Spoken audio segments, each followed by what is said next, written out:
factors ho kung paano kayo maging eligible to come here to Canada to study. Ang una ho, dapat mag-comply tayo sa COVID vaccination. The requirement for COVID or of COVID vaccine is required sa mga estudyante 18 years old and above. Pero yung mga younger, hindi na ho. But you have to make sure na yung school nila is meron silang plan for COVID-19. So, and then number 2 ho is dapat enrolled kayo doon sa in-acknowledge ng immigration na school. So, kailangan, it's a designated learning institution. Doon ho kayo mag-i-enroll. May list ho ang immigration, may list ho ng mga school, may list ho ng schools kung saan they are called designated learning institutions, mga school. Para ho doon kayo mag-refer kung saang school kayo pupunta or provinces kayo pupunta. So I will include ho yung link later on sa description itong episode ko.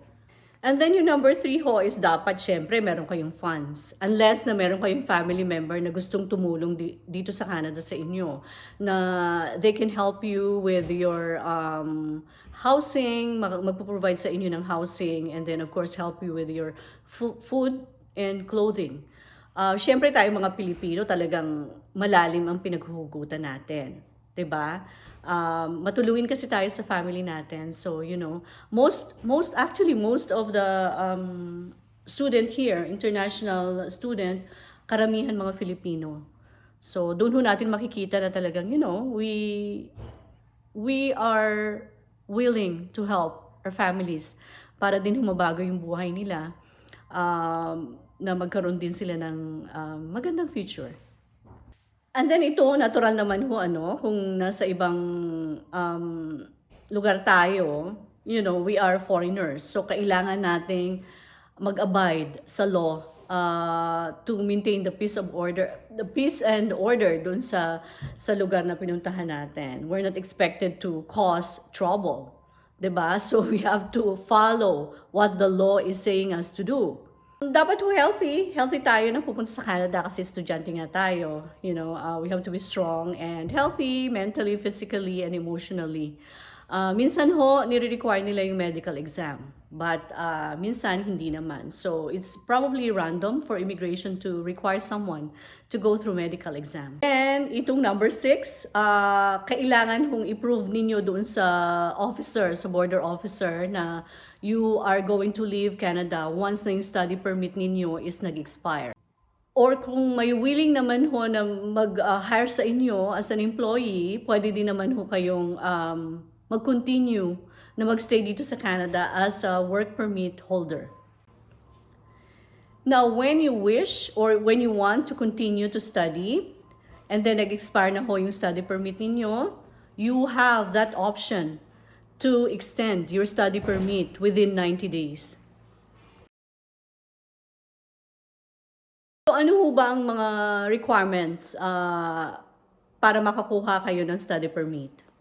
Itong mga steps or mga required na kailangan i-provide sa immigration para mabigyan ng study permit ang nag-a-apply. Itong example ko na ibibigay ko is based dito sa Yellowknife. So I had the pleasure to speak with Maya. I'm really thankful na she's very cooperative nung tinanong ko siya because meron siyang niece dito sa Yellowknife na pumunta na may study permit. Nung kinuha nila yung niece niya to come to Canada, she was only in high school earlier. Ito na-mention ko na siya earlier because yung pamangkin ni Maya, she came here when she was in high school. Ngayon, ang ginawa lang nila Maya is to contact the school. So they went to school and parang in-enroll na rin nila yung niece niya, no? So ang hiningi lang ng school from them is kung ano yung pangalan ng bata, ano yung date of birth ng bata, ano yung ilang taon na siya, ano yung nationality niya, at nag-provide din sila ng grades to see kung ano yung capability ng bata, kung pwede ba siya mag-continue sa, for example, grade 10, or babalik ba siya. Kasi ho yung standard ng education dito sa Canada compared sa ibang lugar is syempre mas ano ba, what's the right word? Mas advanced sila, or may mga ibang subjects ho kasi sila na required ng Canada na minsan wala sa ibang lugar. And then after 2 weeks or so, kinontak sila ng school saying that their letter of acceptance is ready. So yun ho yun. Number 1 is yung proof of acceptance. Kailangan ho original yung letter na ibibigay nyo sa immigration when you applied for your study permit. Kailangan original yung letter of acceptance ninyo, or yung original email na binigay sa inyo ng school. And then yung number 2, syempre passport, yung travel document ho ng aplikante. Kailangan hong mag-submit nung personal information part ng passport ninyo. And then once na-approve yung study permit nyo, you will be required to send your physical passport or your original passport. Number 3 ho is of course yung proof of funds, diba? Kasi kailangan nyo hong i-prove na you are capable financially para magbayad ng tuition nyo, para magbayad ng rent ninyo, para ipakita na may sufficient funds kayo habang nandito kayo sa Canada na nag-aaral. For instance, meron ba kayong sufficient funds for a year para suportahan yung pag-aaral ninyo, pangangailangan ninyo while you're in Canada. So ano ba yung mga resources na pwede nyong i-provide sa application ninyo to applying for study permit? Number 1 ho is yung proof ng bank account ninyo na under your own name. And then second ho, kung kunyari nag-loan kayo, I think sa Philippines meron hong program ang Land Bank para sa mga estudyante. I'm not sure though kung nagbibigay sila ng funding sa mga Filipino na gustong mag-aral internationally. And then kung may bank draft ho kayo, bank draft is good as cash. Pero dapat nasa Canadian funds ho siya. And then kung may mga ibang investment kayo like GIC na dapat nandito sa Canada, pwede din ho ninyong i-provide yon. Or kung meron ho kayong family member na of course magsusupport sa inyo, maganda ho na merong letter from them stating that they are willing to support you financially and support the things that you might need while you were studying here in Canada. So malaking factor ho yun, yung magkaroon kayo ng letter of support from your family member here in Canada while you are going for your application to study here in Canada para ho makakuha kayo ng study permit. Ito ho maganda pag nakakuha kayo ng scholarship, may ho kasi ako, mayroon akong boss sa trabaho. I work with the government ho dito, And then nung nagkaroon ho kami ng bagong Assistant Controller General, I interacted with him. Hindi ako nahiyang mag-approach sa kanya because I know he's an immigrant as well. So tinanong ko siya, sabi ko, so where are you from? And so sinabi niya kung taga saan siya. Sabi ko, oh wow, sabi ko, you are rich. And then sabi niya kasi, pumunta siya rito as a student, international student. And then sabi niya sa akin, no, we're not. I came here as a scholar. So sabi ko sa kanya, wow, you're smart. Yeah, he is smart kasi options ho na ganun, pwede ho kayo mag-apply ng scholarship. Madali lang ho ngayon kasi mag-google nga lang ho kayo, marami na kayong makikita mga resources. So don't hesitate to apply kasi pag hindi kayo nag-try, hindi niyo malalaman. So sabi nga nila, nandito na tayo. Lahat ng kailangan natin nandyan na. Depende na nga lang kung anong gagawin natin. Kasi kung wala tayong gagawin, wala tayong makukuha. So, it's up to you. It's up to you. Just Google and then malay ninyo, 'di ba? May mga nakaabang sa inyong scholarship. So, para na kayong nanalo sa loto. pag naka-avail kayo ng scholarship. So, you just have to find. Sabi nga, seek and you will find. So, and then, kung na-submit nyo na lahat yung application nyo, ano ho ang next? Siyempre, ang next, maghihintay tayo, di ba? Pero, make sure na before you submit your application, kailangan kumpleto ang mga documents na nakasaad doon sa mga requirement. Otherwise, pag hindi ho kumpleto, may possibility na ibabalik sa inyo yung whole package ninyo. 'Di ba? Sayang ho yung oras, sayang yung effort. Kaya make sure na kumpleto siya. Kumpleto yung application ninyo bago ninyo siya isubmit. Or kung hindi naman ho siya ibabalik sa inyo, ang option ho doon is kukontakin kayo ng immigration and they will ask you to provide the missing document. Kaso nga ho, pag ganun yung nangyari, syempre yung application nyo is hindi tuloy-tuloy yung proseso. Kaya ibig sabihin may delay. So it's important ho talaga na bago ninyo isubmit yung application nyo, make sure na kumpleto yung package na isasubmit nyo sa immigration para at least, ang gagawin nyo na lang is to wait for the approval. And then you will also be contacted to provide your biometrics at saka, ano ba yung biometrics? Ang biometrics is fingerprints at saka yung picture ninyo.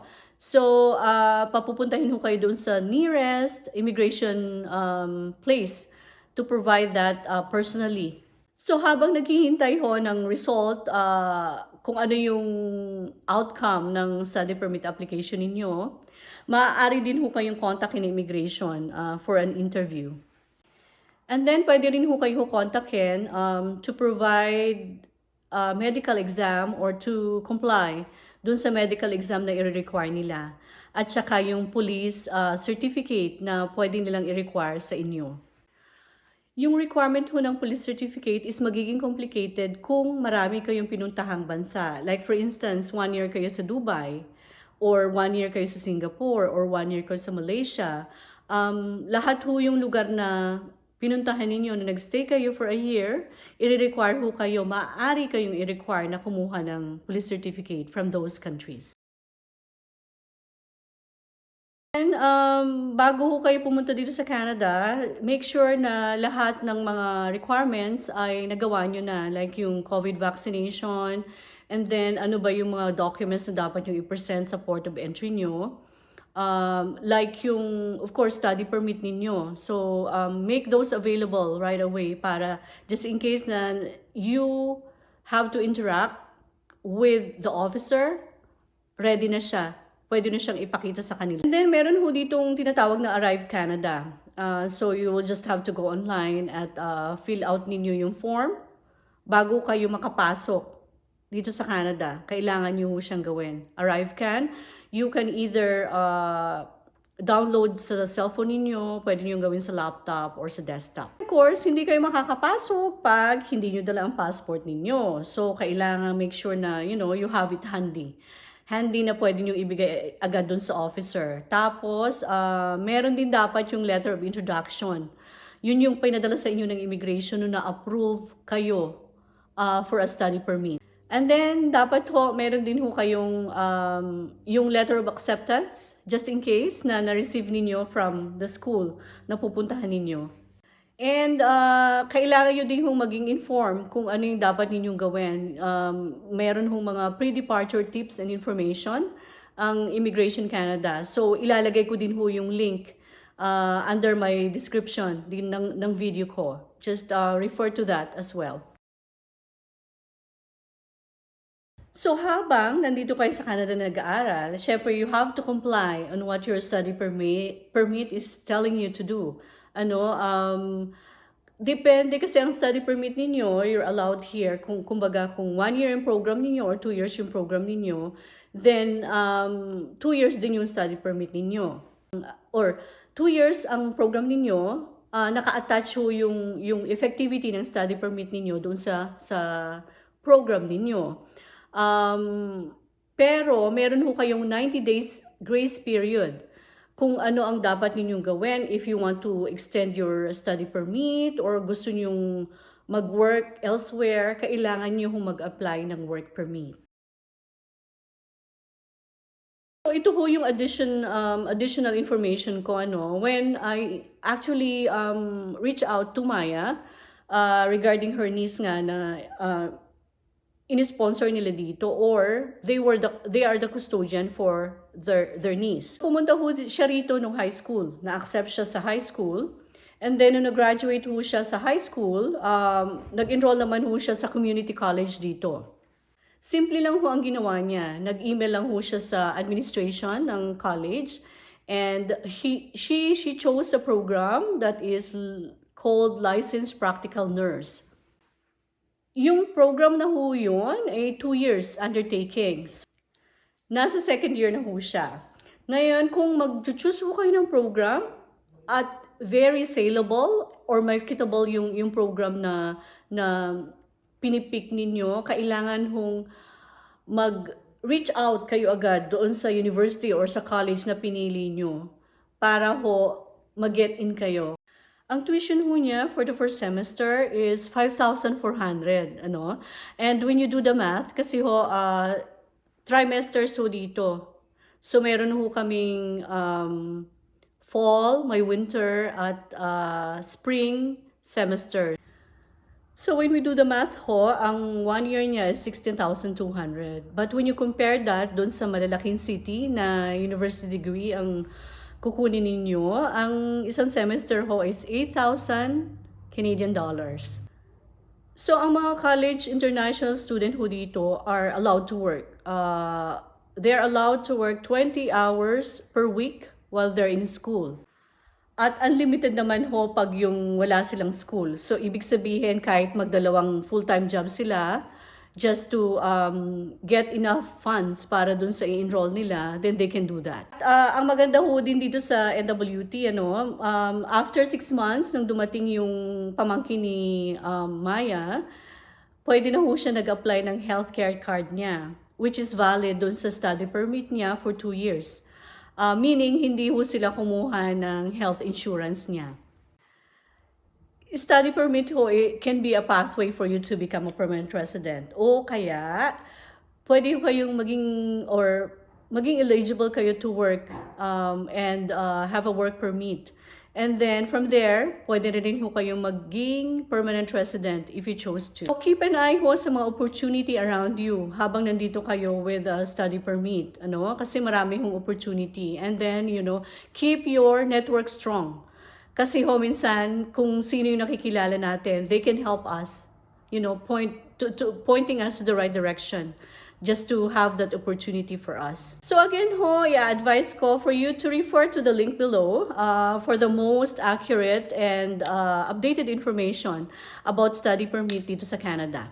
And this comes to the end of our episode. Maraming salamat ho ulit sa panunood. All the best sa application ninyo. And of course, this is my Traces and Treasure, the channel on YouTube where you can treasure the traces. And this is my YouTube channel. Maraming salamat ho. God bless.